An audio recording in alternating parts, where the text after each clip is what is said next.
1.25 லட்சம் கோடியாக இன்றைக்கு மதிப்பீடு செய்யப்பட்டிருக்கிறது. இதுல இன்னொரு விஷயம் என்னவென்றால், இந்த வக்ஃபு சொத்துக்கள் வக்ஃபு செய்யக்கூடியவர் எதுக்கெல்லாம் பயன்படுத்தணும் சொன்னாரோ, இங்க முஸ்லீம் அல்லாதவர்களும் உள்ளே வருகிற போது இந்த சொத்தை கோயிலுக்கும் பயன்படுத்தலாம், தேவாலயத்திற்கும் பயன்படுத்தலாம் என்கிற சட்ட திருத்தம் உள்ளே வருகிறது. கோயிலுக்கு வணக்கஸ்தலத்திற்கு தானே பயன்படுத்த வேண்டும், பள்ளியும் வணக்கஸ்தலம் தான், கோயிலும் வணக்கஸ்தலம் தான், இதுவும் பயன்படுத்தலாம் என்று அவர்கள் பயன்படுத்த செய்வார்கள். இரண்டாவது, இஸ்லாத்தினுடைய அடையாளங்களை அழிப்பதற்காக வேண்டி ஒவ்வொரு சொத்தாக அவர்கள் இஸ்லாத்திலிருந்து எடுப்பார்கள்.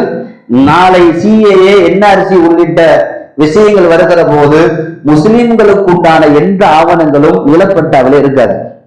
இவர்களுக்கு இன்னும் சொல்ல போனால் தாஜ்மஹால் உள்ளிட்ட பெரும் பெரும் அடையாள சின்னங்களை கூட அவர்கள் உடைக்க முடியும், அதற்கு வாய்ப்பு இருக்கிறது. எந்த ஒரு பள்ளிவாசலையும் காட்டி அவர்கள் உடைக்கலாம், அதை நாம் ஒன்றுமே செய்ய முடியாது. ஏனென்றால் இந்த சட்ட திருத்தம் அப்படி இருக்கிறது. அது மாத்திரமல்ல, முஸ்லீம்கள் அல்லாதவர்களும் வக்ஃபு செய்திருந்தால், அது என்ன சொல்றான்னா, ஒரு முஸ்லீம் அல்லாதவர்கள் முஸ்லீம்களுக்கு வக்ஃபு செய்யறாங்க. உதாரணமா, ஒரு ஊர்ல முஸ்லீம்கள் கம்மியா இருக்காங்க, பெரும்பான்மை காபிர்கள் இருக்கிறாங்க. அவங்க கொடுக்குறாங்க, இந்தாங்க பாய், உங்களுக்கு கபிரிஸ்தானுக்கு ஒரு இடம் வச்சுக்கங்கன்னு கொடுக்குறாங்க. இப்படி கொடுத்தால் வக்ஃபாக ஆகாது. அதாவது காபிர்கள் முஸ்லீம்களுக்கு ஏதாவது ஒன்றை வக்ஃபு செய்தால் வக்ஃபாக ஆகாது.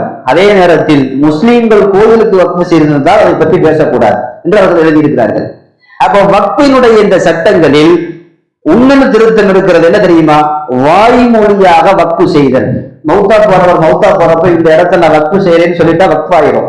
ஆனா இப்போது அவன் திருத்தி இருக்கிறான், வாய் வழியாக வக்ஃபு செய்தால் வக்ஃபு ஆகாது, அதை பத்திரமாக எழுத்து வழியிலும் பதிவு செய்ய வேண்டும். ஒருத்தர் மௌத்தா போறப்ப அதை எப்படி பத்திர ஆபீஸ்ல போய் சொல்லிட்டு இருப்பான்? அப்ப வாய் வழியாக சொன்னாலும் வக்ஃபு ஆகும் என்று மார்க்கம் சொல்லுகிறது.